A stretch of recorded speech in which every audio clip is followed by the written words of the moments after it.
Donc, dans la précédente vidéo, on a vu ce qu'était qu'une fonction d'une second degré et comment résoudre une équation du second degré. D'accord?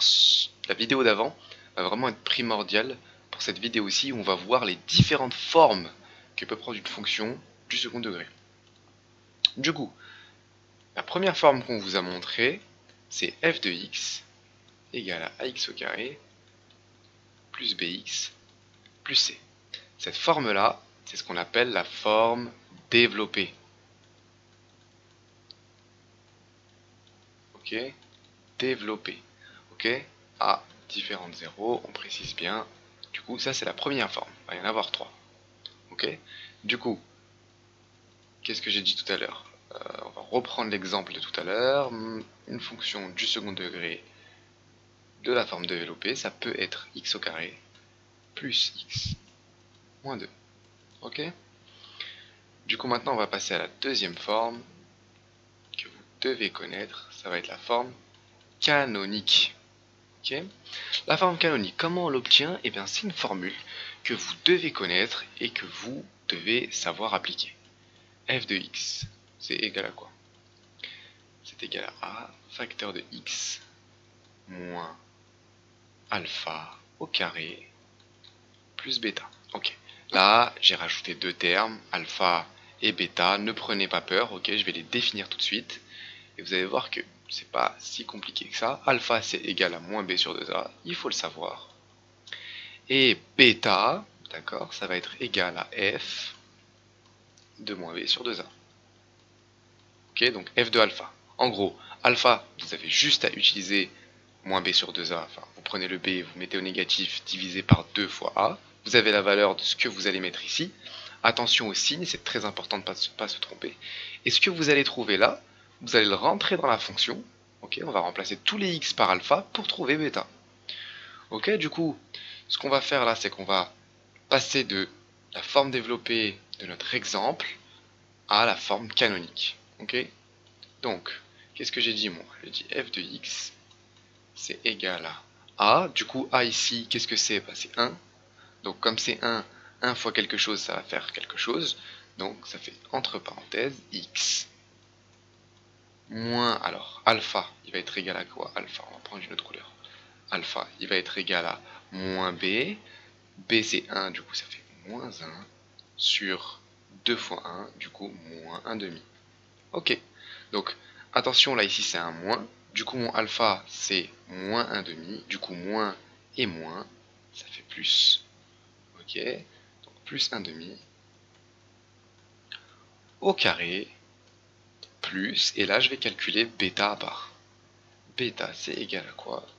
Bêta, bah, c'est égal à f de moins b sur 2a, et moins b sur 2a, bah, c'est moins 1 demi. Donc, on va faire f de moins 1 demi. Et là, pour trouver ça, j'ai juste à remplacer tous les x par moins 1 demi. Du coup, qu'est-ce que ça va faire? Ça va faire moins 1 demi au carré, plus moins 1 demi, moins 2. Ok, ça fait 1 quart, moins 1 demi, moins 2. 1 quart moins 1 demi, ça fait moins 1 quart, moins 2.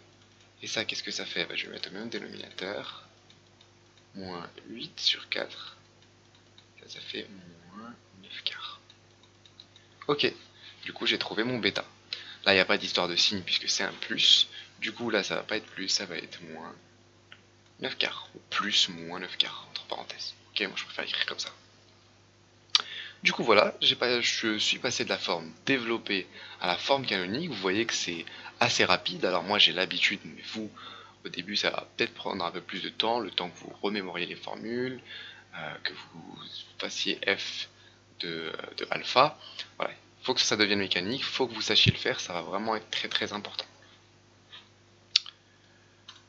Ok, du coup, je continue et je vais vous montrer la troisième forme. Alors, la troisième forme, ça va être la forme factorisée. Ok. Pour trouver la forme factorisée, on va devoir recalculer le discriminant. Le discriminant, j'espère que vous vous rappelez ce que c'est delta qui est égal à b au carré moins 4ac. Pourquoi? Parce que en fonction de ce discriminant, on va avoir une forme factorisée ou non, comme quand on résout une équation du second degré. Si delta est supérieur à 0, qu'est-ce qui se passe? Eh bien la forme factorisée va être égale à a facteur de x moins x1. Qu'est-ce que x1? x1 c'est la solution, la première solution quand delta est supérieur à 0 d'une équation du second degré. D'accord? On a vu ça dans la précédente vidéo. Facteur de x moins x2. Voilà, ça c'est la forme factorisée quand delta est supérieur à 0. Donc ça c'est pour le premier cas. Ok, deuxième cas, c'est parti. Deuxième cas, quand delta égale à 0, bah, la forme factorisée, ça va être égal à facteur de x moins x0. x0 c'est la solution de l'équation f de x égale à 0 quand delta égale à 0 au carré. On a vu ça aussi dans la deuxième vidéo. Dans la première vidéo, pardon. Et le troisième cas, du coup, et le dernier heureusement pour nous, c'est quand delta est négatif. Et là, qu'est-ce qui se passe? Pas de forme factorisée. Ok. Pas de forme factorisée. Du coup, là on va calculer le delta. On va essayer de voir, on va pas essayer, on va voir du coup si on peut passer de la forme factorisée ou non, et à la forme factorisée ou non, et si oui, quelle va être la forme. Du coup on va calculer delta. Delta c'est égal à quoi? B au carré, du coup mon B c'est 1, donc 1 au carré, moins 4 fois A c'est 1, fois C, et C qu'est-ce que c'est moins 2. Du coup ça fait 1 plus 8, et ça fait 9. 9 c'est supérieur à 0. Du coup, quelle va être ma forme factorisée? Ma forme factorisée, ça va être ça. Ok? Bah, du coup, j'y vais. Hein. F de x va être égal à quoi? Ça va être égal à a facteur de x moins, alors x1. x1, qu'est-ce que ça va être? Alors, j'ai déjà résolu cette équation dans la vidéo d'avant. x1, ça va être 1, d'accord? Et x2, ça va être moins 2. Ok? Ça, c'est mes deux solutions. Voilà, voilà. Du coup, on continue. Ça va faire ça. Du coup, pour la première solution, facteur de x moins, alors moins x2, du coup, moins 2, ça fait plus 2. Attention, là, a, j'ai oublié de changer la lettre. A, qu'est-ce que c'est? Bah là, c'est 1. Et du coup, bah, ça fait x moins 1, facteur de x plus 2. Voilà, je suis passé à la forme factorisée. Du coup, là, on a bien les trois formes. Forme développée, forme canonique, forme factorisée. Vraiment, c'est vraiment pas difficile.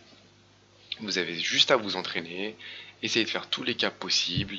Et là où je vois le plus d'erreurs, moi, quand je vous vois faire ça, c'est surtout ça va être des erreurs de signe. Je vais vous voir pas mettre le bon signe ici, notamment. Pareil là, alors là, en fait, le problème est que si vous vous trompez sur le alpha, bah, le bêta va être faux, donc du coup, va bien falloir être vigilant à ça. Sur ça, qu'est-ce que je vois d'autre comme erreur très fréquemment? Les erreurs de signe ici. Pareil, vous allez me trouver un x1 qui va être négatif, je sais pas, par exemple, moins 10, et vous, ce que vous allez faire, c'est que vous allez mettre moins 10 ici. Bah non, si x1 c'est moins 10, moins et moins, ça doit faire plus 10. Voilà. Sur ce genre de détail, il va vraiment falloir être vigilant, sinon vous allez vous tromper, vous allez perdre des points bêtement.